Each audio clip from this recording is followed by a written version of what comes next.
Hello everyone, आज हम पढ़ने वाले हैं नेक्स्ट लेक्चर ऑफ दिनचर्या, जिसकी शुरुआत कर रहे हैं हम अंजन कर्म से।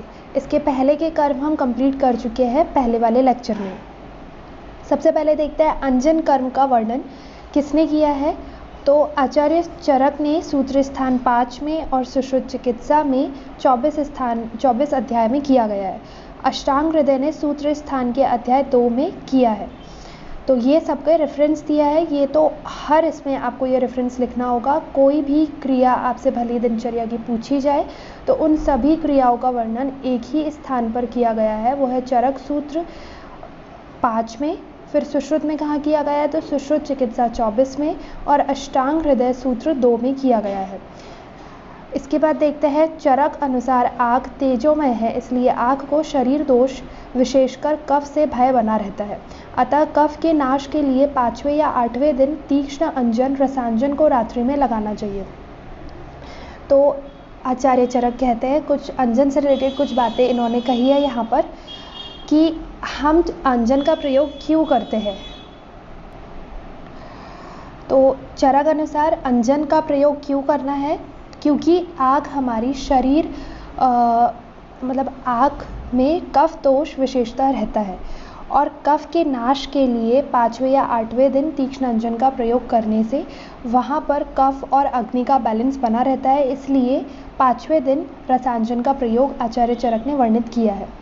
दिन में तीक्ष्ण अंजन श्रावण अंजन लगाने से निर्बल आंखें सूर्य के तेज को नहीं सह पाती तथा पीड़ित होती है।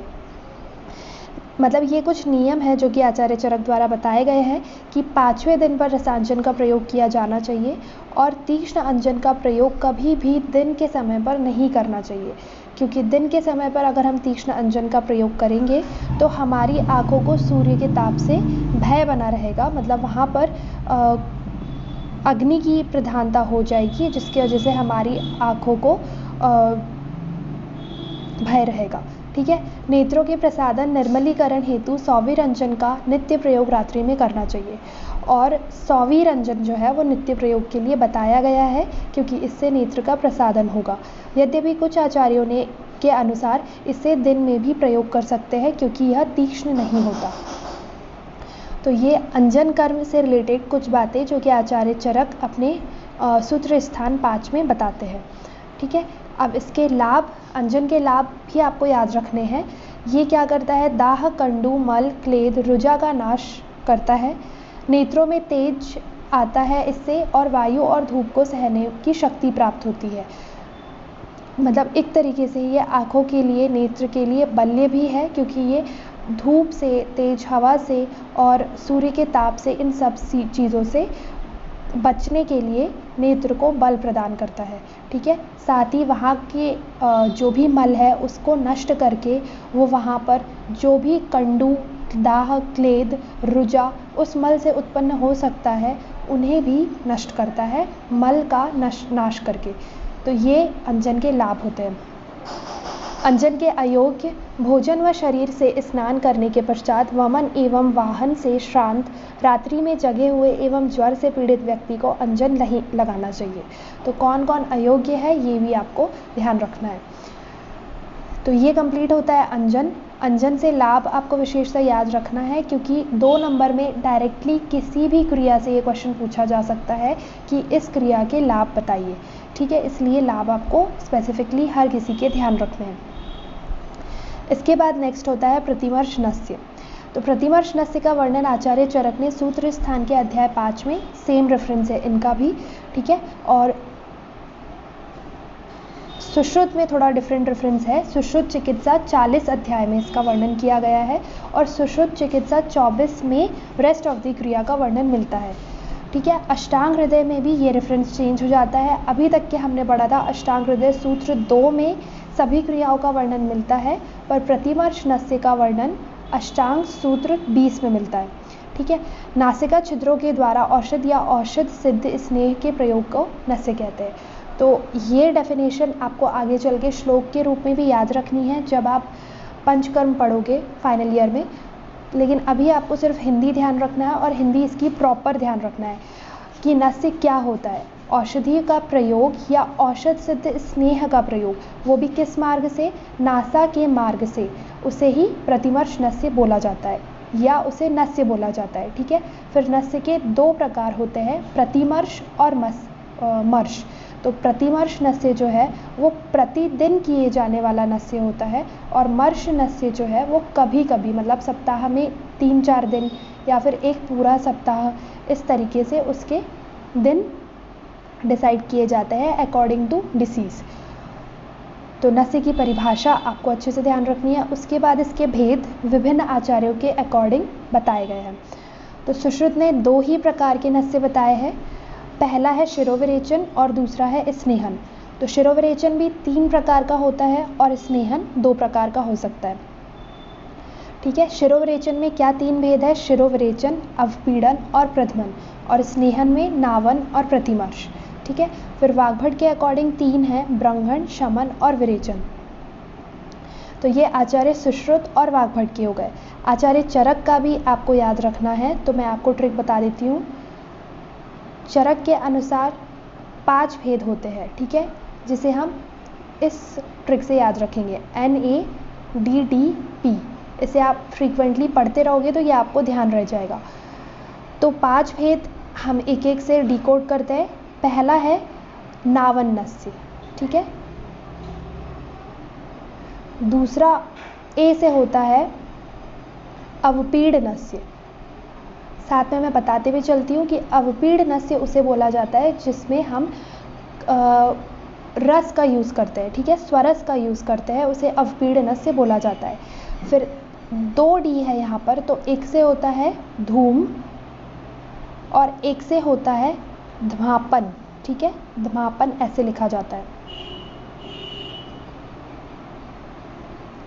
फिर P से होता है प्रतिमर्श नस्य।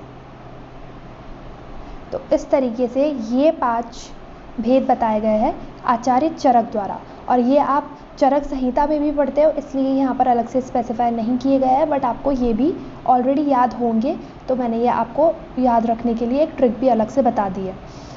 तो ये होते हैं नस्य के भेद। अब इसकी विधि क्या है, तो दिनचर्या पालन हेतु प्रतिमर्श नस्य का प्रयोग किया जाता है।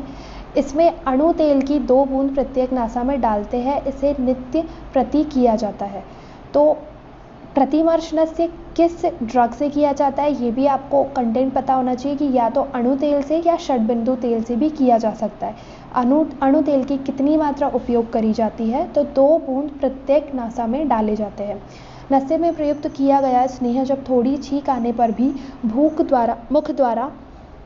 मुख द्वार में आ जाए, तब उस प्रतिमर्श नस्य को ठीक प्रमाण में जानना चाहिए।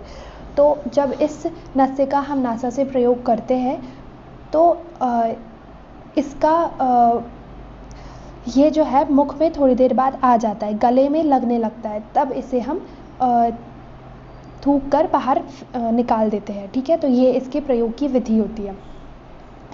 अब लाभ, यह हम प्रतिमर्श नस्य के ही पढ़ रहे हैं। ठीक है, तो लाभ इससे क्या होंगे, नेत्र, कर्ण व नासिका के रोग नहीं होते। वली, खालित्य, पालित्य, मन्यास्तंभ, शिराशूल, अर्दित, हनुस्तंभ, पीनस, अर्धावपेदक और शिराकम, ये सभी रोग नहीं होते हैं। इसमें नस्य से बहुत लाभ प्राप्त होता है। तो ये सभी कहाँ के रोग होते हैं, ये सभी आपके ऊर्ध्वजत्रुगत विकार हैं। ठीक है, और ऐसा माना जाता है कि जो भी ऊर्ध्वजत्रुगत विकार होता है वो सभी शिर में जाने वाले मार्ग, दैट इज़ नासा से उसमें हम औषधि डालकर उन सभी रोगों पर काम कर सकते हैं। इसलिए यहाँ पर नस्य का प्रयोग इन रोगों में किया जाता है। ठीक है, सिर की अस्थियाँ, स्नायु, कंडरा, धमनियाँ एवं शिराएँ बलवान हो जाती है। तो पहला लाभ तो हमने रोग से रिलेटेड देख लिया।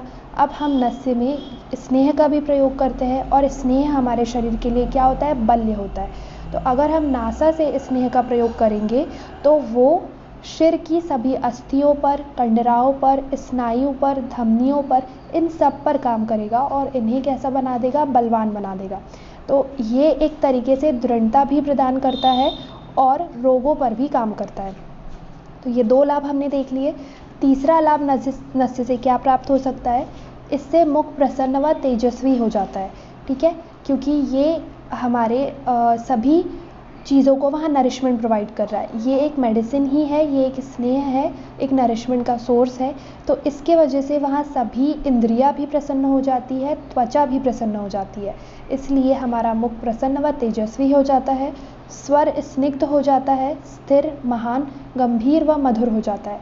ठीक है, स्वर को भी जो है नरिशमेंट, स्नेह या फिर औषधि से प्राप्त होकर वो भी अच्छी प्रकार से गंभीर, महान और स्थिर बन जाता है। सभी इंद्रियां निर्मल, स्वच्छ एवं अधिक बलवान बन जाती है। और यहाँ पर सभी इंद्रियों का वास रहता है शिर में ही, तो इंद्रियां भी इनसे बलवान हो जाती है, इंद्रियां भी इस कर्म से बल प्राप्त करती है। तो ये सभी हो गए लाभ। तो ये आपको अलग अलग, आप इन्हें पॉइंट वाइज भी और लिख सकते हो। जैसे इंद्रिय अलग से आप ध्यान रख लो, और स्वर का पॉइंट आप अलग से ध्यान रख सकते हो। मुख पर क्या चेंजेस दिखाई दे रहे हैं, सिर पे जितनी भी चीज़ें हैं जो उसे जोड़े रखती है वो सभी चीज़ें बलवान हो जा रही है। और एक रोग वाला जो पॉइंट है जो मैंने आपको बताया कि कौन से रोग में ये लाभदायक होता है। तो इस तरीके से 5 से 6 पॉइंट में आप यहाँ पर लाभ नस्य का बता सकते हो। और ये सिर्फ और सिर्फ आपसे 5 नंबर में भी पूछा जा सकता है, तो आपको ये अच्छे से एक्सप्लेन करते बनना चाहिए। ठीक है, अब देखते हैं नस्य के काल। तो प्रतिमर्श नस्य को निम्न 14 अवस्थाओं में दिया जाता है। ये 14 काल जो है ये किसके द्वारा वर्णित है, ये आचार्य चरक द्वारा वर्णित है। ठीक है, आपको कोशिश यही करनी है कि आप कोई भी चीज़ पढ़ते हो आयुर्वेद में तो आप उसे रेफरेंस सहित याद रखो। ठीक है, ये आपके अभी नहीं, ये आपके आगे भी काम आएगा, इसलिए मैं हर चीज़ का यहाँ पर रेफरेंस दे रही हूँ। तो ये जो 14 काल है ये आचार्य चरक द्वारा बताए गए हैं। अब इसे कैसे याद रख सकते हैं, तो पहले मैं बता देती हूँ आपको। ये सीक्वेंस वाइज ही हम याद रख सकते हैं। जैसे सुबह से उठने के बाद से लेकर हम कौन सी क्रियाएं कर रहे हैं, उसके जस्ट बाद में नस्य का काल बता दिया गया है। ठीक है, तो सबसे पहले प्रातःकाल जागने पर, साथ में इस काल पर अगर हम करते हैं नस्य तो इससे क्या लाभ मिलता है, वो स्पेसिफिक लाभ भी आपको ध्यान रखना है। तो प्रातःकाल जगने पर पहले हम लाभ ही पढ़ लेते हैं, फिर मैं आपको सीक्वेंस वाइज इसे याद भी करवा दूंगी। प्रातःकाल जागने पर क्या होता है, रात्रि में एकत्र नासा स्रोत के मल को नष्ट करता है तथा मन में प्रसन्नता लाता है।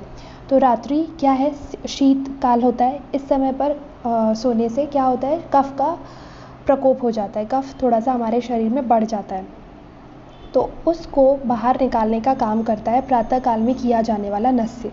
ठीक है, और मन को प्रसन्न भी करता है। दूसरा है दंत धावन के पश्चात दांतों को दृढ़ बनाना है एवं मुख में सुगंधि में उत्पन्न करता है। ठीक है, तो दंत धावन के पश्चात रुचि तो उत्पन्न हो ही जाती है दांतों और जीवा निर्लेखन से, पर उसे सुगंधित बनाने के लिए और दांतों को दृढ़ बनाने के लिए हम दंत धावन के पश्चात नस्य करते हैं। घर से बाहर जाते समय धूम व धूल से बचाता है।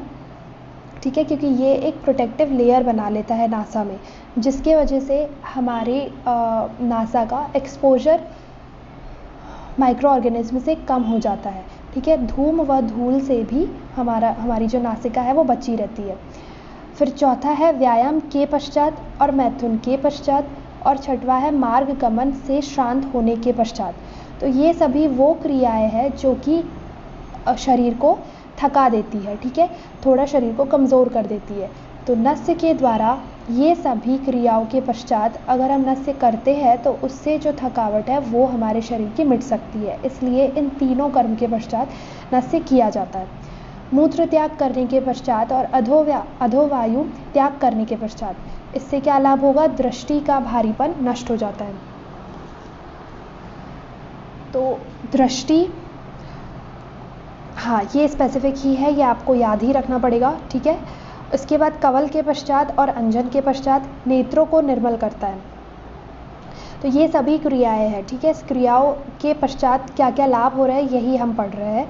फिर भोजन के पश्चात करने से स्रोतों को शुद्ध करता है एवं शरीर में लघुता लाता है। और वमन के पश्चात स्रोतों में चिपके कफ को निकाल कर भोजन में रुचि उत्पन्न करता है। तो जो जैसी एक्टिविटी है उस एक्टिविटी के पश्चात दोष की क्या स्थिति बन सकती है, उससे प्रोटेक्शन के लिए नस्य वहाँ पर काम करता है। जैसे भोजन के पश्चात कफ बढ़ता है तो कफ को ये कम करता है और शरीर में लघुता बनाए रखता है, ठीक है। स्रोतों को ये शुद्ध रखता है, इससे ये लाभ होता है भोजन के पश्चात। और वमन के पश्चात जो भी कफ वहाँ पर स्रोतसों में लिप्त है उसे निकालने का कार्य ये करता है, ठीक है। साथ में रुचि भी उत्पन्न करता है। ये 12 काल हो गए। 2 काल और क्या है, दिन में सोकर जगने पर तो शेष निद्रा, मतलब दिवा स्वप्न की बात चल रही है यहाँ पर, ठीक है। दिवा स्वप्न के पश्चात अगर किया जाएगा तो शेष निद्रा भारीपन एवं मल को दूर करके चित्त में एकाग्रता उत्पन्न करता है, ठीक है। फिर 14वां काल होता है सायं काल में सुखपूर्वक निद्रा लाता है एवं जगाता है। तो अगर शाम के समय में इसका प्रयोग किया जाएगा तो इससे नींद अच्छी आएगी और समय पर खुल भी जाया करेगी, ठीक है। तो ये 14 काल है। अब इन्हें सीक्वेंस वाइज हम कैसे याद रख सकते हैं।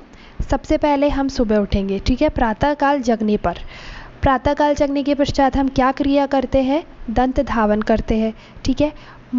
पहले क्या, मूत्र और अधोवायु इन दोनों का हम त्याग करते हैं। तो पहला हमने याद रखा प्रातःकाल जगने पर। उसके पश्चात हम करते हैं मूत्र त्याग और अधोवायु त्याग, ठीक है। फिर उसके पश्चात दंत धावन, कवल, अंजन, ठीक है। ये सभी कर्म किए जाते हैं। 3 कर्म ये हो गए मल त्याग के बाद में, मूत्र त्याग और अधोवायु त्याग के बाद में। यहाँ पर मल त्याग नहीं है, ये आपको ध्यान देना है, ठीक है। क्या है, मूत्र त्याग और अधोवायु त्याग बोला गया है। उसके पश्चात 3 कर्म करते हैं हम, दंत धावन, कवल धारण और अंजन, ठीक है। ये 3 कर्म हो गए। अब इन कर्मों के बाद में आपको याद रखना है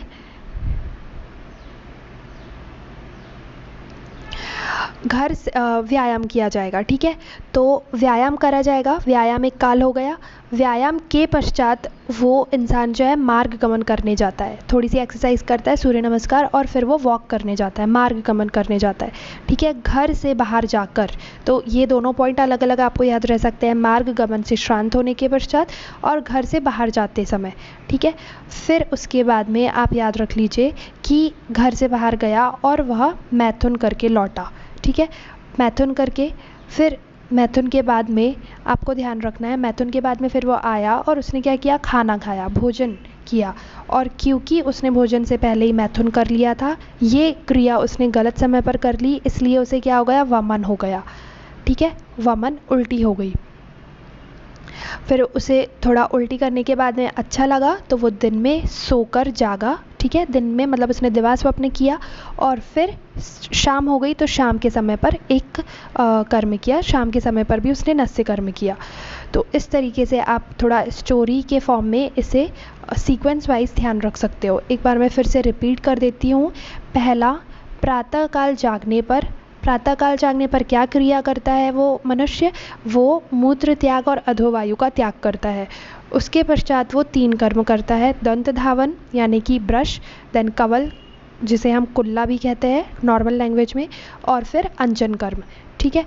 अंजन करने के पश्चात उसने व्यायाम किया, ठीक है, एक्सरसाइज करी, और फिर मार्ग गमन मतलब वॉक करने गया, मार्ग गमन किया। कहाँ गया, घर से बाहर गया, ठीक है। व्यायाम तो करा, अच्छी चीज़ करी, और मार्ग गमन भी अच्छी चीज़ करी, पर गया वो कहाँ, मैथुन करने गया। अब मैथुन कर्म उसने क्योंकि गलत समय पर कर लिया, ठीक है। फिर वो जब घर आया तो घर आने के पश्चात भोजन करा, तो क्योंकि उसने मैथुन गलत समय पर किया था तो भोजन करने पर उससे क्या हो गया, वमन हो गया। वमन के पश्चात उसे थोड़ा अच्छा लगने लगा, तो अच्छा लगा तो वो दिन में सो गया दिवा स्वप्न, और फिर शाम में उठा तो शाम में फिर उसने नस्य किया दोबारा से। तो इस तरीके से आपको ये 14 काल याद हो गए हैं, और मैंने आपको ये इसके लाभ भी अच्छे से बता दिए हैं कि इस काल में करने पर क्या लाभ प्राप्त होता है। ये 14 काल बहुत इंपॉर्टेंट है, ये आपसे डायरेक्टली 5 नंबर में भी पूछा जा सकता है, ठीक है। अन्य नस्यों का प्रयोग रोग अनुसार वर्षा, शरद एवं वसंत ऋतु में एक निश्चित समय अंतराल के पश्चात किया जाता है, ठीक है। फिर ऋतुओं को ध्यान रखकर भी नस्य का काल अलग अलग हो जाता है। तो ये कंप्लीट होता है हमारा नस्य। नस्य के अंतर्गत हमने क्या क्या पढ़ लिया है, नस्य क्योंकि इम्पॉर्टेंट है। नस्य आ सकता है आपको कलेक्टिवली 5 नंबर में भी, और इसके कुछ टॉपिक आपसे इंडिविजुअली भी पूछे जा सकते हैं। तो सबसे पहले नस्य होता क्या है, इसका वर्णन किस आचार्यों ने कहाँ पर किया है, ये रेफरेंस आपको ध्यान रखना है। फिर नस्य की परिभाषा क्या होती है, फिर उसके भेद कितने प्रकार के होते हैं, वाग्भट, सुश्रुत और चरक तीनों के अकॉर्डिंग आपको पता होने चाहिए। इसकी विधि क्या होती है, इससे लाभ क्या प्राप्त होते हैं, लाभ बहुत इंपॉर्टेंट है। और फिर नस्य के 14 काल भी बहुत इंपॉर्टेंट है। ठीक है, अब स्टार्ट करते हैं नेक्स्ट टॉपिक, दैट इज़ कवल एंड गंडूश धारण।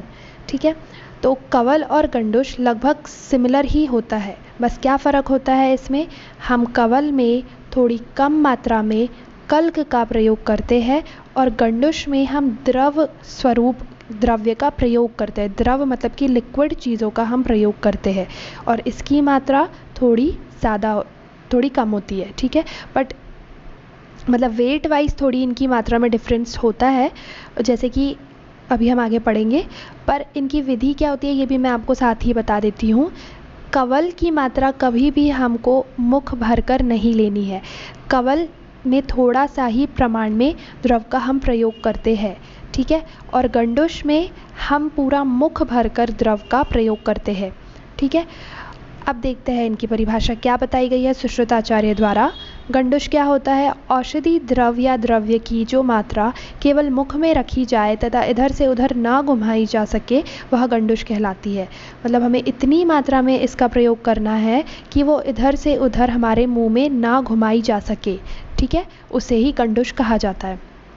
फिर कवल क्या होता है, कवल से जस्ट अपोजिट, औषधि द्रव या द्रव्य की जो मात्रा मुख में सुखपूर्वक इधर उधर संचारित हो सके कवल गृह में उसका प्रयोग किया जाता है। ठीक है, तो कवल को इधर उधर घुमाया जा सकता है। इसका संचारण, घुमाना नहीं कहना है आपको, वर्ड्स जो है बहुत अच्छे से सिलेक्ट करके पेपर में लिखना है। ठीक है, घुमाना नहीं लिखोगे आप, लिखोगे संचारण। ठीक है, तो कवल ऐसा द्रव्य है, ऐसी प्रोसेस है जिसमें हम द्रव का संचारण कर सकते हैं, और गंडूश ऐसी प्रोसेस है जिसमें हम द्रव का संचारण नहीं कर सकते। ठीक है, द्रव से बेटर आप ये ध्यान रख लीजिए कि द्रव्य का संचारण नहीं कर सकते। ठीक है, क्योंकि वो टर्म आप कवल में भी इजीली फिर लिख सकते हैं और गंडूश में भी। शारंगधर आचार्य क्या कहते हैं, शारंगधर के अनुसार कवल करने के लिए कल्क का प्रयोग एवं गंडूश के लिए क्वाथ, जल, स्वरस, फांड आदि का प्रयोग किया जाता है। तो क्या क्या चीज़ों का प्रयोग किया जाता है ये भी अब आपको ध्यान रखना है। तो कवल प्रयोग के लिए मैंने आपको पहले ही बताया था, कल्क का प्रयोग किया जाता है। क से आप इसे याद रख सकते हो। ठीक है, कवल कल्क से किया जाता है। और गंडूश के लिए जो भी स्वरस वाली जो द्रव यानी कि लिक्विड चीज़ें होती है, क्या क्या हो सकती है, क्वाथ, जल, स्वरस, फांड, ये सब का प्रयोग कर सकते हैं। ठीक है, कवल है वो। ठीक है, केवल गलत लिखा हुआ है, उसे करेक्ट कर लीजिए। कवल में औषधि को मुख में रखकर घुमाना चाहिए, जबकि गंडूश में मुख को ऊपर करके उसे कवल धारण करना चाहिए। तो दोनों की विधि भी बता दी गई है यहाँ पर कि कैसे इनको रखा जाता है मुख में और किसे घुमाया जाता है, किसे नहीं घुमाया जाता है। जब तक कि मुख और नासिका से और नेत्र से कफ का स्त्राव न होने लगे तब तक के इन्हें मुख में धारण करा जाता है। ठीक है, तो इनकी विधि भी बता दी गई है, कौन से द्रव्य का हमें प्रयोग करना है ये भी हमने देख लिया है, किस में संचारण करना है किस में नहीं करना है, जो कि इसकी परिभाषा ही है वो हमने देख लिया है। और ये भी आपको पता होना चाहिए कि कितने समय तक इसका प्रयोग किया जाता है। तो जब तक के मुख से, नेत्र से एवं नासा से स्त्राव न बहने लगे तब तक के हम इसका प्रयोग करते हैं। गंडूश एवं कवल का प्रमाण, तो द्रव्य में एक ये गलत लिखा हुआ है, कर्ष है ये। ठीक है, एक नहीं, आप इसे मत ही ध्यान रखिए, आप सिर्फ कर्ष के रूप में ही ध्यान रखिए। तो एक कर्ष के प्रमाण में हम गंडूश का प्रयोग करते हैं और कवल में हम कितना प्रमाण यूज़ करते हैं, सॉरी मैंने उल्टा बोल दिया, आधा कर्ष का प्रमाण हम यूज़ करते हैं गंडूश में और कवल में हम एक कर्ष का प्रमाण यूज़ करते हैं।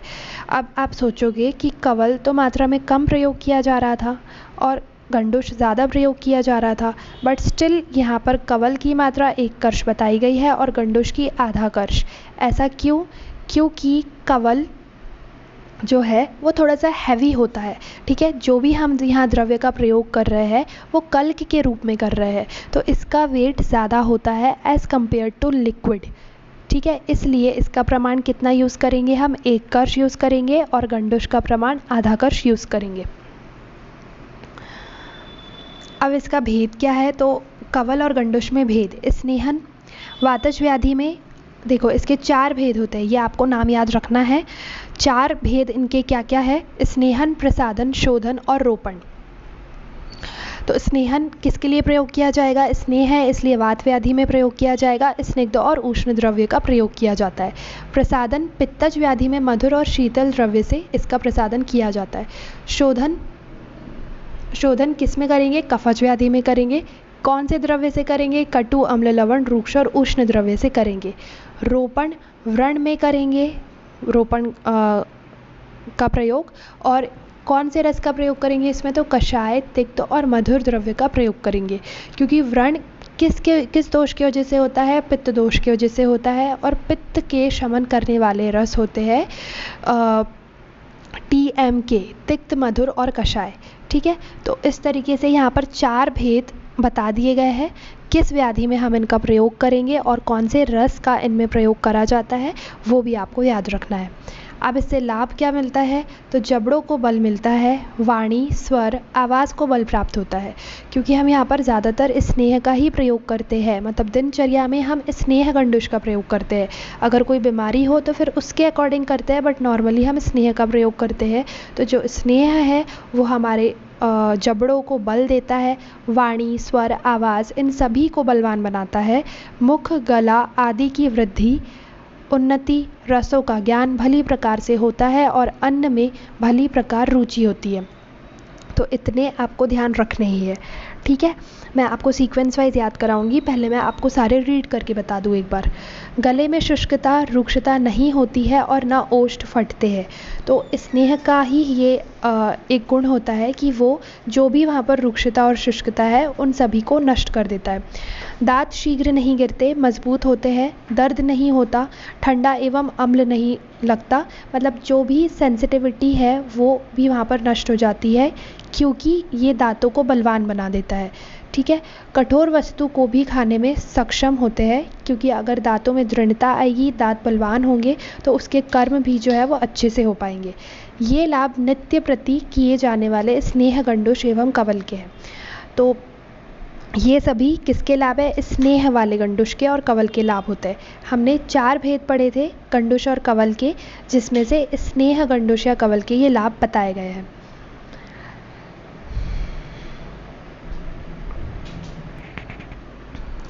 जैसे कि मैंने बताया था कि सभी जो दिनचर्या की क्रियाएं हैं उन सभी के आपको लाभ विशेषता याद रखना है। तो ये बहुत सारे यहाँ पर लाभ बता दिए गए हैं, आपको शायद याद करने में डिफ़िकल्टी हो जाए, इसलिए मैंने इसे भी थोड़ा स्टोरी फॉर्म में ही, मतलब मैं इसे समझा देती हूँ आपको कैसे याद रखना है। तो जो फेस होता है, ठीक है, उसमें हम क्या करेंगे, बाहर से अंदर की ओर जाएंगे, मतलब मुख में बाहर से अंदर की ओर जब जाएंगे तो उसमें हम ऑर्गन वाइज, जैसे सबसे पहले क्या आता है, ओष्ठ। तो ओष्ठ में क्या लाभ मिल रहा है स्नेह गंडुश से वो हम याद करेंगे। फिर दांत में होने वाले लाभ याद करेंगे, फिर जीवा में होने वाले लाभ, फिर जीवा के बाद में जो हमारे गले में होने वाले लाभ है। इस तरीके से हम सीक्वेंस वाइज इन्हें याद करेंगे। तो सबसे पहले क्या है, ओष्ठ। तो ओष्ठ में क्या लाभ मिलता है इससे, ओष्ठ फटते नहीं है, ठीक है। फिर दूसरे नंबर पे क्या आता है, दूसरे नंबर पे आते हैं हमारे दांत, ठीक है। तो दांत में क्या क्या लाभ होता है, दांत में तो बहुत सारे लाभ यहाँ पर बताए जा रहे हैं कि दांत शीघ्र नहीं गिरेंगे, दांत दृढ़ मजबूत हो जाएंगे और उसमें दर्द भी नहीं होगा, ठंडा और अम्ल नहीं लगता है, जो सेंसिटिविटी है वो भी नष्ट हो जाएगी, ठीक है। और दांत कोई भी वस्तु को खाने में सक्षम हो जाएंगे, क्योंकि वो दृढ़ हो रहे हैं, वो बलवान हो जा रहे हैं इसलिए। तो ये सब हो गए दांत से रिलेटेड जो भी फायदे हमें स्नेह गंडुश या फिर कवल से प्राप्त होते हैं। इसके पश्चात हम देखेंगे जीवा में क्या क्या इससे लाभ होते हैं, ठीक है। तो जीवा का लाभ यहाँ पर दिया गया है, रसों का ज्ञान भली प्रकार हो सकता है। अब रस का ज्ञान किसका काम है? जीवा इंद्रिय का ही काम होता है। तो ये कर्म कैसे याद रखोगे आप? दांत के पश्चात कौन सा आता है ऑर्गन? जीवा। तो जीवा में रस की जो उत्पत्ति है, रस का जो ज्ञान है वो अच्छी प्रकार से होता है स्नेह गंडुष या कवल धारण करने से। ठीक है, फिर इसके पश्चात अच्छा ठीक है, जब दांत मैंने आपको बताया है तो उसके जस्ट बाद में आपको जबड़े भी ध्यान रखने हैं। ठीक है, कि जबड़ों को यानी कि हमारे जो हनु बोला जाता है आयुर्वेद में, तो हनु को बल प्राप्त होता है। ठीक है, फिर देखते हैं गले में। तो गले में क्या क्या लाभ होंगे? जीवा के पश्चात क्या आता है? गला आता है। तो गले में शुष्कता और रुक्षता नहीं रहती। ठीक है, तो जो भी वहाँ पर सूखापन है, रुक्षता है, वो सब नष्ट हो जाती है। और गले से ही वाणी, स्वर इसका उद्गम होता है। तो ये भी कैसी हो जाएगी? आवाज़, ये सब भी बल प्राप्त कर लेगी। ठीक है, तो और अन्न को भली प्रकार, अन्न में भली प्रकार से रुचि उत्पन्न होती है। ये भी जीवा इंद्रिय के कर्म में ही आपको याद रखना है। ठीक है, कि जीवा में क्या क्या फ़ायदे हो रहे हैं? पहला तो ये कि रसों का ज्ञान अच्छी प्रकार से होगा, और दूसरा अन्न में रुचि उत्पन्न हो जाएगी। फिर गले में आपको क्या ध्यान रखना है? गले में शुष्कता और रुक्षता ये नष्ट हो जाएगी, और गले से ही वाणी उत्पन्न होती है। तो वाणी और स्वर, आवाज़, ये सब अच्छे से बल प्राप्त कर लेते हैं। ठीक है, तो इस तरीके से मैंने आपको सीक्वेंस वाइज ये सभी लाभ याद करा दिए हैं। ठीक है, अब हम देखते हैं धूमपान। तो ये भी बहुत इम्पॉर्टेंट है दिनचर्या में। ये ही केवल इंडिविजुअली ये ही टॉपिक अलग से पूछा जा सकता है आपसे 5 नंबर में। ठीक है, तो इसे भी आप ध्यान से देख लीजिए। धूमपान पहले तो क्या होता है, कहाँ पर वर्णित है, पहले आपको ये ध्यान रखना है। तो रेफरेंस सबके सेम ही है। ठीक है, औषधि द्वारा निर्मित धूमवर्ती से निकलने वाले धूम का या मुख या नासा द्वारा पान करना धूमपान या धूम्रपान कहलाता है। ठीक है, जैसे हमने नस्य की परिभाषा ध्यान रखी थी, किससे? नासा से औषधि या औषध द्रव्य को लेना नस्य कहलाता है। वैसे ही मुख या नासा से धूम का प्रयोग करना, ठीक है, धूम को लेना धूम्रपान या धूमपान कहलाता है। बस यहाँ पर कैसा धूम लेना है? तो यहाँ पर औषधि द्वारा निर्मित धूमवर्ती से जो धूम उत्पन्न होता है वो धूम को लिया जाता है। ठीक है, तो ये प्रॉपर डेफिनेशन है धूमपान की। अब इसके भेद, तो आचार्य चरक इसके 3 भेद बताते हैं। इसे आप ध्यान रखोगे प्रवेश से, ठीक है, प्रसव से।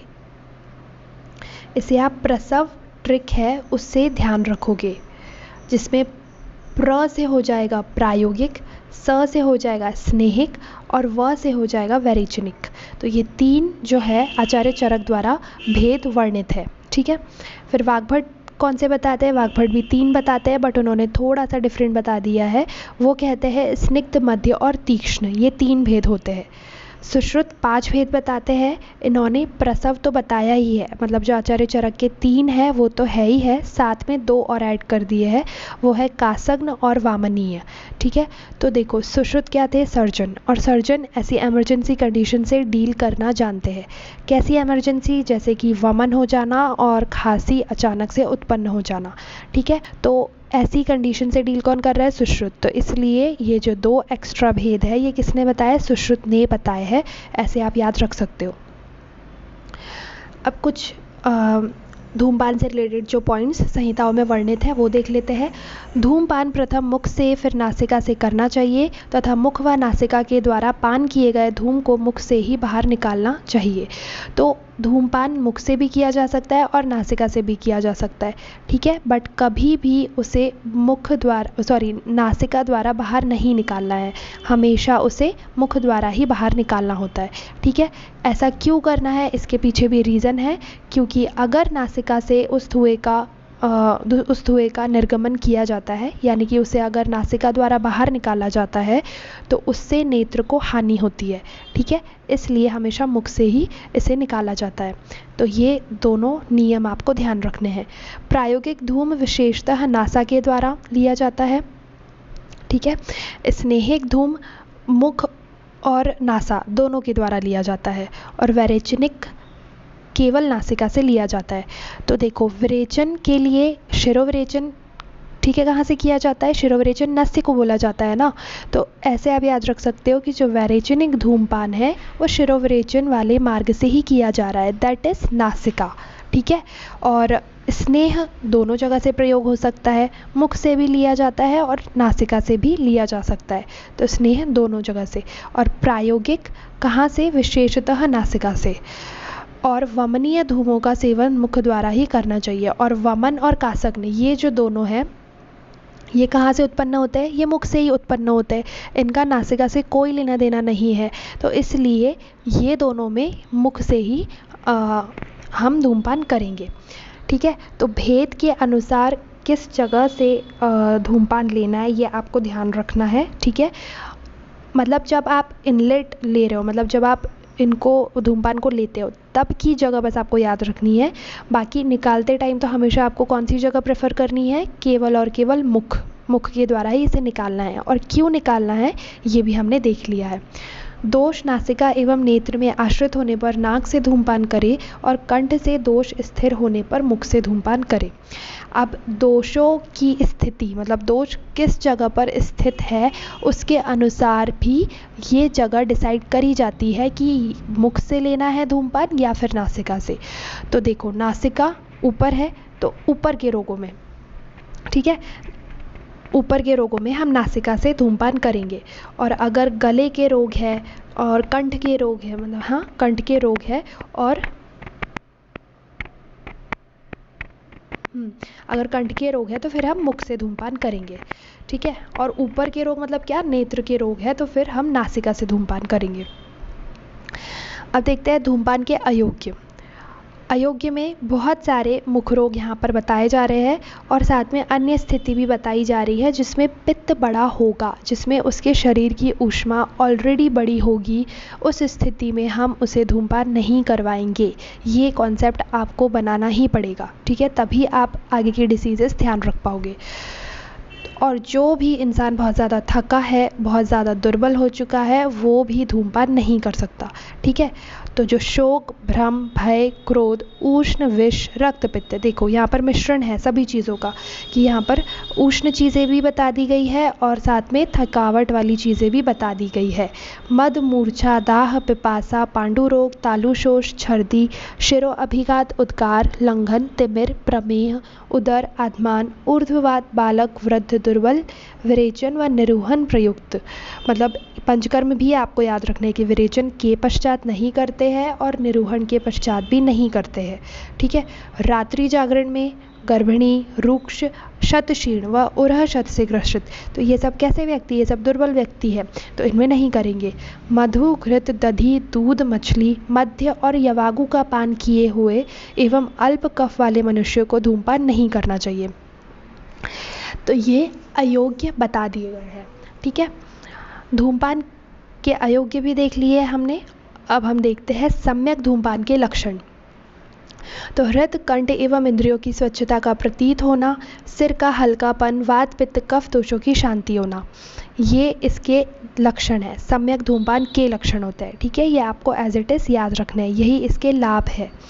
अधिक धूमपान के लक्षण, तो अगर अधिक धूमपान कर लिया जाएगा तो वहाँ पर किसकी वृद्धि हो जाएगी? ऊष्मा की, मतलब पित्त की, और वात की भी वृद्धि हो जाएगी। तो उसी तरीके के यहाँ पर लक्षण दिखाई देंगे। साथ में इंद्रिय भी वहाँ पर नष्ट होने लगेगी। ठीक है, इंद्रियों में भी वात और पित्त की वजह से क्या होने लगेगा? वो अपने कर्म अच्छे से नहीं कर पाएगी। तो बाधिर्य, अंधापन, मूकत्व, रक्त पित्त, शिरोभ्रम, मूर्छा, इंद्रिय दाह, तालु, शिर, कंठ का शुष्क होना एवं दाह। ठीक है, तो इस प्रकार के लक्षण अधिक धूमपान में दिखाई देंगे। किसी भी चीज़ को याद करने के लिए आपको कॉन्सेप्चुअल स्टडी करनी है यहाँ पर। ठीक है, आपको सीधे यहाँ पर रटना नहीं है, वरना आप इसे भूल जाओगे। अब हीन धूमपान के लक्षण, तो जब धूमपान अच्छे से नहीं हो पाएगा तो जो रोग के लिए हमने धूमपान किया था वो रोग वैसा ही रहेगा। ठीक है, वहाँ पर जड़ता, भारीपन, कफ, ग्लानि, ये सब बड़े हुए रहेंगे। ठीक है, तो स्वर स्पष्ट व विशुद्ध ना हुआ हो, गला कफ युक्त हो एवं मस्तिष्क जकड़ा हुआ प्रतीत होता हो। ठीक है, तो ये हीन धूमपान के लक्षण भी हो गए। तो हमने धूमपान के 3 तरीके के लक्षण पढ़े। ठीक है, सम्यक, हीन और अधिक। अब प्रतिदिन करने योग्य धूमपान, तो देखो इसमें क्योंकि बहुत सारे लोगों को कन्फ्यूजन होता है कि नस्य के जो 14 काल बताए गए हैं, ठीक है, नस्य के 14 काल है और धूमपान के 8 काल है, ठीक है, ये आपको याद रखना है। कैसे याद रखोगे? और धूमपान में भी 3 भेद हमने पढ़े थे, आचार्य चरक द्वारा ये वर्णित है, ठीक है, ये भी आपको ध्यान रखना है। और हमने कितने भेद पढ़े हैं? आचार्य चरक ने 3 भेद बताए थे धूमपान के, प्रसव से हमने याद किया है, जिसमें पहला होता है प्रायोगिक, दूसरा है स्नेहिक और तीसरा होता है वैरेचनिक। तो जो पहला वाला होता है प्रायोगिक धूमपान के यहाँ पर 8 काल आचार्य चरक बताते हैं। अब 14 और 8 इसके बीच में कन्फ्यूजन ना हो, इसलिए मैंने ये समझा कि ध को अगर हम ऐसे बना दे, ऐसे, ठीक है, और फिर अगर इसे जोड़ दे इस तरफ से, तो ये किस में कन्वर्ट हो जाता है? 8 में कन्वर्ट हो जाता है ना। तो ध मतलब कि धूमपान, तो धूमपान के कितने काल है? 8 काल होते हैं। और नस्य के, तो नस्य के फिर आपको ध्यान रह जाएंगे, नस्य के 14 काल होते हैं, ठीक है। अब देखते हैं कि कौन से 8 काल बताए गए हैं। तो स्नान के पश्चात, ये भी सीक्वेंस वाइज ही आपको याद रखना है कि सबसे पहले क्या किया जाता है? स्नान। तो स्नान के पश्चात, भोजन के पश्चात, वमन के पश्चात, छींक के पश्चात, दांत जीभ साफ करके, नस्य के पश्चात, अंजन के पश्चात और सोकर उठने के पश्चात। तो देखो सबसे पहले दिनचर्या में क्या किया जाता है? सोकर उठा जाता है, मतलब पहला ये हो गया, सोकर उठने के बाद, ठीक है। फिर दांत और जीभ साफ करा जाता है, ठीक है, तो दूसरा वो हो गया। फिर तीसरा हो गया नस्य के पश्चात, दांत और जीभ साफ करने के बाद में नासिका में मतलब 2-2 बूंद तेल की डाली जाती है नस्य के पश्चात। फिर अंजन के पश्चात आँखों के लिए भी एक क्रिया करी जाती है। तो ऐसे करके ये 3-4 आपको याद हो गए। फिर आपने क्या किया? स्नान किया, ठीक है। स्नान के पश्चात आपने भोजन किया, भोजन आपने ज़्यादा खा लिया, इसलिए आपको क्या हो गया? वॉमिटिंग हो गई, है ना। और वॉमिटिंग के साथ साथ में आपको छींक भी आने लगी, कुछ मतलब एलर्जिक फूड आपने खा लिया, तो उसके वजह से क्या हुआ? आपको छींक भी आने लगी और आपको उल्टी भी हो गई। तो ये है याद करने का सीक्वेंस, ठीक है। इन 8 कालों में वात एवं कफ की प्रधानता होती है, अतः इन्हें धूमपान का निर्देश है।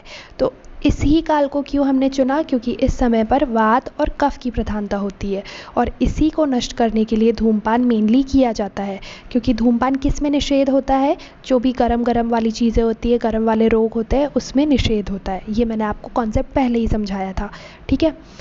धूमपान के क्या लाभ है? तो ये आपको अच्छे से याद रखना है। जो भी ऊर्ध्वजत्रुगत व्याधि होती है वो सब इससे नष्ट हो जाती है, ठीक है, वो सब यहाँ पर उत्पन्न नहीं होती है।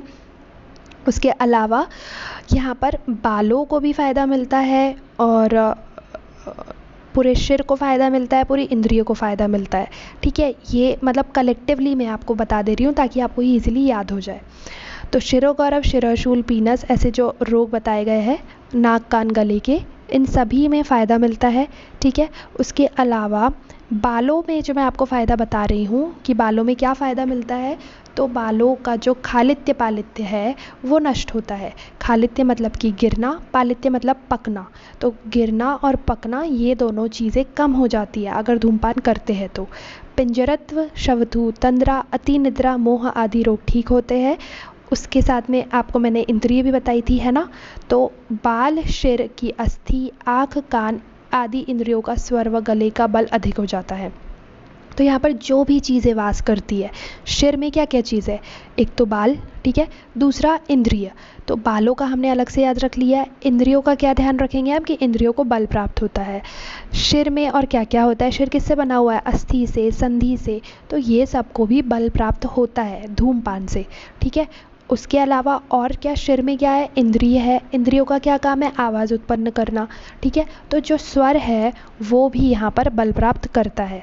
तो इस तरीके से आप थोड़ा सा इमेजिन करते हुए इसके लाभ याद रख सकते हो, ठीक है।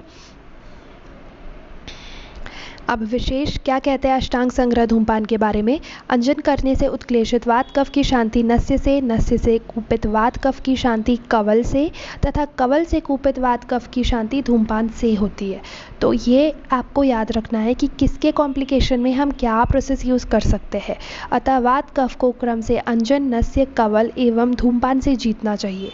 ठीक है, तो ये है वात कफ को जीतने के लिए बताई गई प्रोसेसेस कि पहले हम क्रम से क्या करें, अंजन करें, फिर हम नस्य करें, फिर कवल और फिर एट दी एंड धूमपान करें। ये बताया गया है अष्टांग संग्रह द्वारा। ठीक है, ये आपको ध्यान रखना है।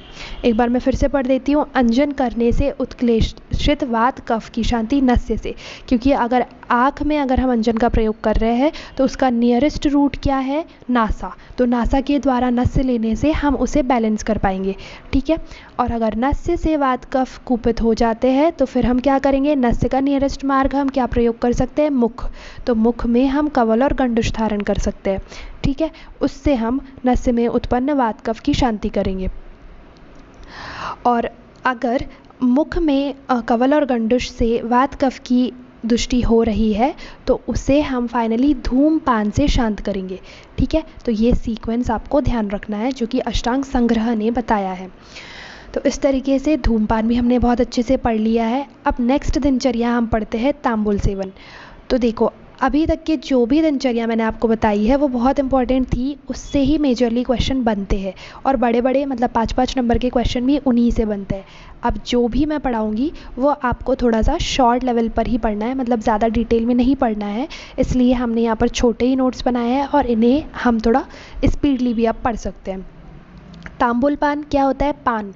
ठीक है, तो पान का सेवन जब करते हैं तो कौन सी चीज़ों का यूज़ किया जाता है, कपूर, शीतल चीनी, लवंग, लता कस्तूरी, पुग एला एवं चूना के साथ में तांबुल का सेवन किया जाता है। तो ये ड्रग्स तो आपको एज इट इज़ ध्यान रखनी है। लाभ इससे क्या मिलेंगे, लाभ आपको सबके याद रखने हैं। ठीक है, इसमें मुख में निर्मलता, सुगंधी, कांति एवं सुंदरता आती है। भोजन में रुचि बढ़ती है। हनु, दंत, स्वर, जीवा का मल और इंद्रिय शुद्ध हो जाती है। मुख प्रसेक शांत होता है और हृदय में शक्ति आती है। गले की व्याधियों का नाश होता है। ठीक है, काल क्या है इसका, तो सोकर उठने के बाद, भोजन, स्नान और वमन के बाद इसे किया जाता है। ठीक है, वर्ज इसमें जो भी उष्ण वाली बीमारियां होगी, जिसमें पित्त बढ़ा हुआ होगा, उसमें हम नहीं करेंगे। साथ में जो दुर्बल व्यक्ति है उसमें भी हम नहीं करेंगे। शौर कर्म क्या होता है, ये नख और केश कर्तन को बोला जाता है। ठीक है, और इसके लिए क्या समय बताया गया है, तो 15 दिन में 3 बार हम ये कर्म करना चाहिए, ऐसा आचार्य चरक कहते हैं। ठीक है, चरक, सुश्रुत और वाग्भट ये तीनों यही मानते हैं कि 15 दिन में 3 बार ये कर्म होना चाहिए। लाभ इससे क्या मिलता है, तो ये पुष्टि, पुरुषत्व, दीर्घ आयु, सुंदरता, पवित्रता, लघुता, उत्साह और सौभाग्य की प्राप्ति कराता है और पाप का शमन कराता है। ठीक है, तो इसके लाभ भी आपको ध्यान रखने हैं। लाभ तो ऐसी चीज़ हो कि जो भी इम्पोर्टेंट थे वो मैंने आपको अच्छे से याद करा ही दिए ऑलरेडी, और जो बचे कुछ है वह आप अगर रिपीटेडली पढ़ोगे 2 से 3 बार तो वो आपको वैसे ही याद हो जाएंगे। अब देखते हैं अभ्यंग। ठीक है, सबसे पहले अभ्यंग क्या होता है, तो इसकी परिभाषा देखते हैं। शरीर पर तेल लगाकर सर्व शरीर का मर्दन करना ही अभ्यंग है। इसका व्यवहारिक नाम है मालिश करना। ठीक है, यह आपको सभी को पता है कि अभ्यंग क्या होता है। तेल अभ्यंग शरीर की त्वचा पर ही किया जाता है क्योंकि स्पर्शन इंद्रिय त्वचा में वायु की अधिकता होती है। तो क्यों हम स्पर्शन इंद्रिय पर तेल मर्दन करते हैं, क्योंकि वो किसका स्थान है, वात का स्थान है, और वात को शांत करने के लिए कौन सा द्रव्य सबसे श्रेष्ठ बताया गया है, तेल ही सर्वश्रेष्ठ बताया गया है। आपने पढ़ा होगा ना, वात को शमन करने के लिए तेल का प्रयोग किया जाता है, कफ को कम करने के लिए मधु का, और पित्त को कम करने के लिए घृत का, है ना। इसलिए ये कॉन्सेप्ट मैं आपको बता रही हूँ, क्योंकि स्पर्शन इंद्रिय में वात का स्थान होता है और वात का शमन करने के लिए ही हम अभ्यंग में तेल का प्रयोग करते हैं। स्पर्श का अनुभव त्वचा के अधीन होता है। तेल का गुण है वातनाशक, इसलिए तेल से मर्दन त्वचा के लिए हितकर माना गया है। अतः तेल अभ्यंग प्रतिदिन करना चाहिए।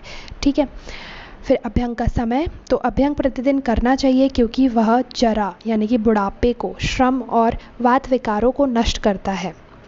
ठीक है, स्पेसिफिक लाभ भी आपको ध्यान रखना है। अभ्यंग के प्रमुख स्थान क्या है, तो ये अष्टांग हृदय बताते हैं, जो आपने फर्स्ट ईयर में भी पढ़ा होगा, और ये श्लोक भी इम्पॉर्टेंट है, अगर आपको याद है तो बहुत अच्छी बात है। 3 स्थान अष्टांग हृदय बताते हैं। शिरः श्रवण पादेषु, 3 चीज़ें क्या है, शिर में, श्रवण यानी कि कर्ण में, और पाद यानी कि पैरों में अभ्यंग करना अति आवश्यक होता है। ये 3 विशिष्ट स्थान आचार्य वाग्भट बताते हैं। शिरो अभ्यंग से क्या लाभ है, तो आचार्य चरक के अनुसार यहाँ पर लाभ बताए जा रहे हैं। शिराशूल नहीं होता, ठीक है, मैं सिर्फ हिंदी बताऊंगी आपको ताकि आपको पहले टफ ना लगे। बालों का श्वेत ना होना, केश नहीं गिरते हैं, दृढ़ मूल केश मूल में दृढ़ता आती है, दीर्घ केश लंबे होते हैं, और इंद्रियाणी प्रसीदति मतलब इंद्रिया प्रसादन होता है, और सुखपूर्वक निद्रा आती है, सिर में होने वाले रोगों का नाश हो जाता है। तो ये लाभ बताया है आचार्य चरक द्वारा। अब जो हमने 3 विशिष्ट स्थान पढ़े थे, उससे मतलब उसकी विधि क्या है और उसके लाभ क्या क्या होते हैं, ये भी हम देख लेते हैं। कर्णपूरण की विधि है, स्वस्थ व्यक्ति को एक करवट लेटाया जाए, मतलब एक करवट पर उसे लिटा कर दूसरी तरफ से कान में तेल पूरण करना चाहिए। पश्चात कान के मूल में मर्दन करे, फिर तेल पूरण करने के पश्चात थोड़ा सा हाथों से उसे मसलना भी चाहिए, मतलब कान को आसपास से थोड़ी सी उसका मर्दन भी करना चाहिए। 100 गिनती गिनने की अवधि तक तेल को धारण करना चाहिए, और कितने समय तक, तो 100 गिनती मतलब कि 100 मात्रा तक के इसे हमें प्रयोग करना होता है, कान में धारण करके रखना है, ठीक है। कर्णपूरण से क्या लाभ होते हैं, तो हनुशूल, शिरःशूल और मन्याशूल, ये सभी चीज़ें क्योंकि कनेक्टेड है कान से ही, तो इसमें अगर हम बल दे देंगे तो आसपास में जो भी डिसऑर्डर्स है वो भी कैसे हो जाएंगे, ठीक हो जाएंगे। तो हनु, शिर और मन्याशूल नष्ट हो जाता है, कर्णशूल निवारण होता है, वातजन्य रोग नहीं होते हैं, बाधिर्य नहीं होता है, ठीक है। फिर इसके बाद देखते हैं पाद अभ्यंग। तो दूसरा स्थान क्या बताया था कर्ण के बाद में, पाद। पैरों में अभ्यंग करने से क्या लाभ प्राप्त होता है, ये आपको अच्छे से ध्यान रखना है। तो चरक सूत्र स्थान में ये बताया गया है। खरत्व, खुरदुरापन, रुक्षत्व, स्तब्धता, जकड़ाहट, ये सब नष्ट हो जाती है। तो पहला तो वहाँ का क्या होगा, स्किन अच्छी हो जाएगी, जो भी वहाँ पर रुक्षता है वो नष्ट हो जाएगी, जो भी वहाँ पर जकड़ाहट है वो नष्ट हो जाएगी, ठीक है। श्रम सुप्ति शीघ्र ही नष्ट हो जाते हैं, और जो भी थकावट है और जो भी शून्यता है वो सब वहाँ पर नष्ट हो जाएगी। कृद्रसी, सिर, स्नायु संकोच और पैरों का फटना नहीं होता है। फिर व्याधि के टर्म्स में भी आपको ये लाभ ध्यान रखना है कि कौन सी व्याधि ठीक होती है, तो गृध्रसी व्याधि पाद अभ्यंग से ठीक होती है, ठीक है। सिर और स्नायु संकोच भी एक व्याधि ही है, तो वो व्याधि भी इससे ठीक हो जाती है। तो व्याधि के टर्म्स में याद रख लिया हमने। दूसरा हमने जो वहाँ पर स्किन है, स्किन में क्या क्या चेंजेस आ जाएंगे वो ध्यान रख लिया। और तीसरा हमने ये ध्यान रख लिया कि कैसे वहाँ पर जो सेंसेशंस है जैसे कि जकड़ाहट, शून्यता, ये सब भी नष्ट हो जा रहे हैं, थकावट भी वहाँ पर मिट जा रही है, ठीक है।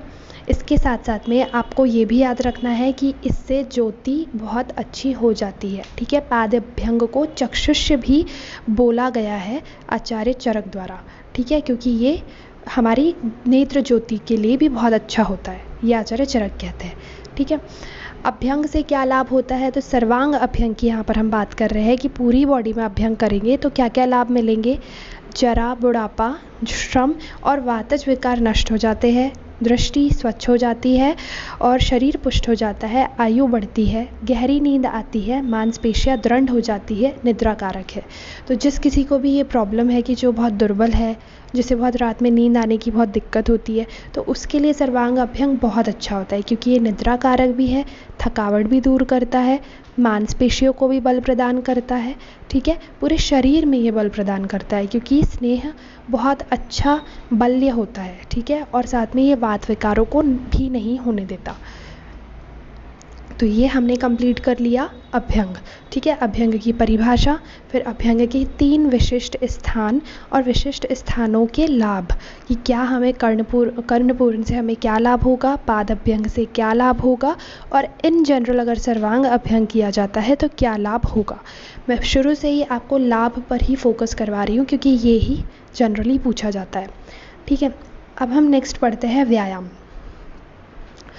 तो व्यायाम थोड़ा बड़ा टॉपिक है, ठीक है, और ये आपके लिए इम्पॉर्टेंट भी है। और ये आपने चरक में भी पढ़ा है, चरक का ही आपको एज इट इज़ पूरा की पूरा याद होना चाहिए। चरक में जो श्लोक इसके लिए वर्णित किए गए हैं वो भी आपको याद होना चाहिए, ठीक है। सबसे पहले इसकी रेफरेंस आप लिखोगे अगर ये पेपर में आता है तो, जैसे कि यहाँ पर मैंने लिखा हुआ है स्टार्टिंग में कि चरक सूत्र में 7वें अध्याय में इसका वर्णन है, ठीक है। सुश्रुत चिकित्सा 24 में है और अष्टांग हृदय सूत्र 3 में है। तो देखो जो चरक सूत्र 5 में इसका वर्णन किया गया है, ठीक है, 7 में नहीं है, ये मिसकरेक्ट यहाँ पर मिसप्रिंट यहाँ पर हो गया है, या तो मैं कंफर्म कर लेती हूँ, शायद 7 में ही है, ठीक है। तो ये सही लिखा हुआ है, इसे करेक्ट करने की ज़रूरत नहीं है। तो व्यायाम क्या है, पहले इसकी परिभाषा समझते हैं।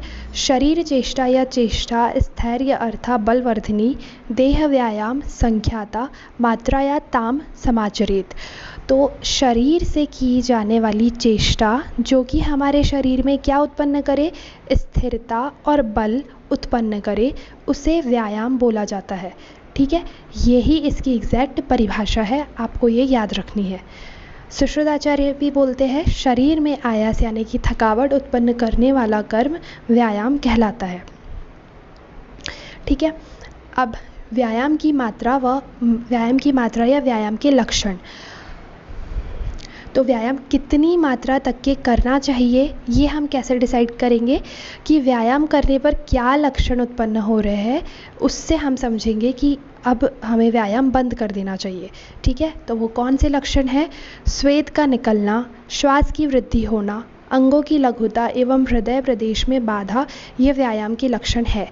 अर्थात यह व्यायाम की मात्रा वह मात्रा है जिसके पश्चात व्यायाम रोक देना चाहिए, ठीक है। तो ये नॉर्मल से सिम्टम्स है, जब कभी आप एक्सरसाइज करते हो तो आपको श्वास की वृद्धि हो जाती है, ठीक है, हार्ट मतलब बहुत ज़्यादा आपका रेस्पिरेशन रेट बढ़ जाता है क्योंकि आप थक जाते हो। दूसरा, बहुत ज़्यादा स्वेटिंग होने लग जाती है। और तीसरा, आपको लाइटनेस फील होने लगती है, बॉडी में लघुता महसूस होने लगती है। तो यही 3 सिम्टम दिखाई देने पर व्यायाम को बंद कर देना चाहिए, ठीक है। अब महर्षि सुश्रुत क्या कहते हैं इस बारे में? हमने ये जो पढ़े 3 सिम्टम, ये किसके पढ़े? आचार्य चरक के। सुश्रुत क्या कहते हैं? महर्षि सुश्रुत ने व्यायाम करने के लिए बलार्थ यानी कि अर्ध शक्ति तक व्यायाम करने का निर्देश किया है। हित चाहने वाले व्यक्तियों को सभी ऋतुओं में प्रतिदिन आधी शक्ति के अनुकूल व्यायाम करना चाहिए। तो बल अर्ध बोला गया है, ठीक है, ये ही बस आपको याद रखना है सुश्रुत के अनुसार। व्यायाम करते हुए मनुष्य के हृदय में स्थित वायु जब मुख में आने लगे तो बलार्ध समझना चाहिए। अब बलार्ध को भी कैसे समझेंगे ये भी बता दिया गया है कि जब श्वास मुख में आने लगे, मतलब जब वायु मुख में आने लगे तब उसे बलार्ध समझे। अधिक व्यायाम करने से श्रम, क्लम, क्षय, तृष्णा, रक्त पित्त, प्रतमक, श्वास, कास, ज्वर, छर्दी, अरुचि एवं श्रम होता है। तो ये अधिक व्यायाम करने के लक्षण है जो आपको याद रखने हैं। ये आचार्य चरक के अकॉर्डिंग आपने श्लोक ही याद किया होगा, ठीक है। तो वही श्लोक अगर आपको याद है तो बहुत अच्छी बात है, नहीं तो फिर आपको हिंदी भी अच्छे से याद रखनी है। व्यायाम के अयोग्य, जो अधिक मैथुन, अधिक भार वहन, अधिक पैदल गमन, मतलब जो ज़्यादा थका हुआ है, दुर्बल है, पित्त मतलब ऑलरेडी उसकी बॉडी में ज़्यादा है, जैसे कि क्रोध, शोक, भय, श्रम, रक्त पित्त है, तो ऐसे व्यक्ति को व्यायाम नहीं करना चाहिए। व्यायाम के लाभ या गुण, तो इसके लिए भी आपको ये श्लोक ही याद रखना है। लाघवम कर्म सामर्थ्यम, स्थैर्यम दुख सहिष्णुता, दोष क्षयो अग्निवृद्धिश्च व्यायाम अदुप जायते। अब ये श्लोक मैं आपको क्यों याद करने के लिए कह रही हूँ, क्योंकि आपको ये चरक में भी है और आपको ये यहाँ पर भी है, और ऐसा नहीं है, ये आपको आगे भी काय चिकित्सा में भी ये काम आएंगे, तो आपको ये सारे श्लोक याद कर लेने हैं, ठीक है। सुश्रुत कहते हैं कि शरीर की सम्यक पुष्टि, अंगों का गठन, आलस्य का शमन, शरीर शुद्धि, श्रम, क्लम, पिपासा, उष्ण एवं शीत को सहन करने की शक्ति तथा आरोग्य की प्राप्ति होती है, ठीक है। तो सुश्रुत के अकॉर्डिंग भी आपको हिंदी ध्यान रखनी है। स्थूलता को कम करने के लिए व्यायाम सर्वोत्तम है।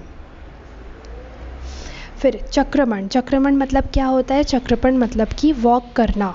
तो आचार्य सुश्रुत कहते हैं कि जो व्यक्ति व्यायाम के लिए अयोग्य में आते हैं, ठीक है, जो व्यक्ति व्यायाम नहीं कर सकते, उन व्यक्ति के लिए चक्रमण अच्छा होता है, मतलब वॉक उन्हें करना चाहिए, ठीक है। बस रेफरेंस आपको ध्यान रखना है और थोड़ा सा उस मतलब कौन से व्यक्ति को चक्रमण करना है ये ध्यान रखना है। तो इस तरीके से व्यायाम भी इन डिटेल हम पढ़ चुके हैं। ये थोड़ा सा बड़ा टॉपिक है, ये आपको अच्छे से कवर करना है, ठीक है, इसमें आपको आलस नहीं करना है। फिर इसके बाद है शरीर परिमार्जन। तो शरीर परिमार्जन मतलब होता है शरीर के ऊपर चीज़ों का प्रयोग करना जिससे उसकी शुद्धि हो जाए। इसे उद्वर्तन आदि भी बोला जाता है। तो उद्वर्तन का अर्थ है कषाय आदि रसयुक्त द्रव्यों के चूर्ण से शरीर को रगड़ना, ठीक है। उद्वर्तन के भी दो भेद होते हैं, उद्घर्षण और उत्सादन। तो उद्घर्षण जो होता है वो रफ वाला, मतलब कि जो रुक्ष द्रव्यों का जिसमें प्रयोग किया जाता है उसे उद्घर्षण बोला जाता है। नाम से ही समझ में आ रहा है, ठीक है। घर्षण किससे किया जाएगा? रुक्ष द्रव्यों से किया जाएगा। और उत्सादन स्निग्ध द्रव्यों से किया जाता है। इसे कैसे आप याद रख सकते हो? उत्सादन में जो स दिखाई दे रहा है ना, उससे आप ध्यान रख सकते हो कि इसमें स्निग्ध द्रव्यों का प्रयोग होता है। फिर उद्वर्तन का काल और उद्वर्तन में चूर्ण, ये भी हम देख लेते हैं। तो उद्वर्तन का काल है, उद्वर्तन चूर्ण द्रव्यों से होता है। चूर्ण द्रव्यों का उपयोग करने से त्वचा रुक्ष बन जाती है। इसी कारण स्वस्थ सर्वदा अभ्यंग के पश्चात उपयोग करना है। कफ काल में और वसंत काल में श्रेष्ठ माना है।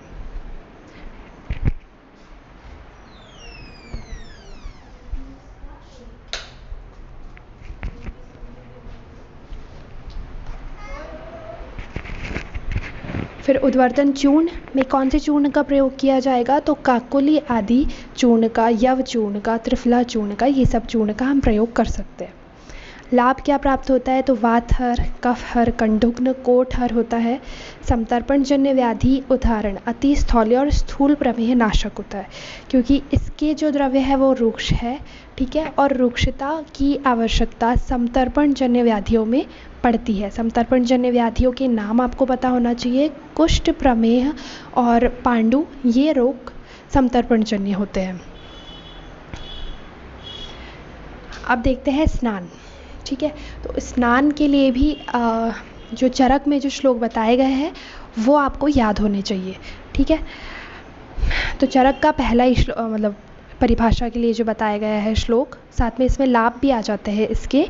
पवित्रम वृश्यम आयुष्यम श्रम स्वेद मलापहम, मतलब स्नान क्या क्या करता है? शरीर में पवित्रता लेकर आता है, वृश्यता लेकर आता है। वृश्यता का मतलब होता है धातुओं की पुष्टि करता है, ठीक है। आयुष्य, आयुवर्धक होता है। श्रम, स्वेद और मल को नष्ट करने वाला होता है। अपहम का मतलब होता है नष्ट करना, तो ये तीनों चीज़ों को नष्ट करता है। शरीर बल संधानम, शरीर में बल का संधान करता है।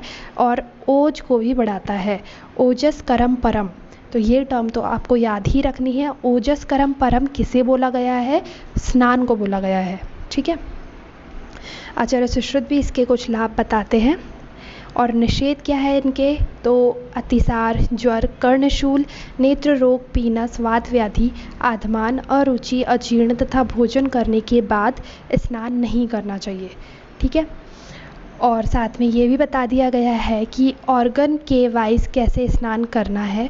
जैसे कि कटी के नीचे के स्नान के लिए हमें कौन से जल का प्रयोग करना होगा? उष्ण जल का प्रयोग करना है, ठीक है। और नेत्रों मतलब मुख के लिए हमें किस जल का प्रयोग करना है? मुख के लिए शीत जल का ही प्रयोग करना होगा। फिर वैसे ही अनुलेपन क्या होता है? तो अनुलेपन का वर्णन आचार्य सुश्रुत ने चिकित्सा स्थान के अध्याय 24 में किया है। लेप सौभाग्य को देने वाला, वर्ण को उत्तम करने वाला, प्रीति, ओज को बल को बढ़ाने वाला तथा श्वेत की दुर्गंधि, विवर्णता और श्रम नाशक होता है। स्नान के समान लेप का भी निषेध है।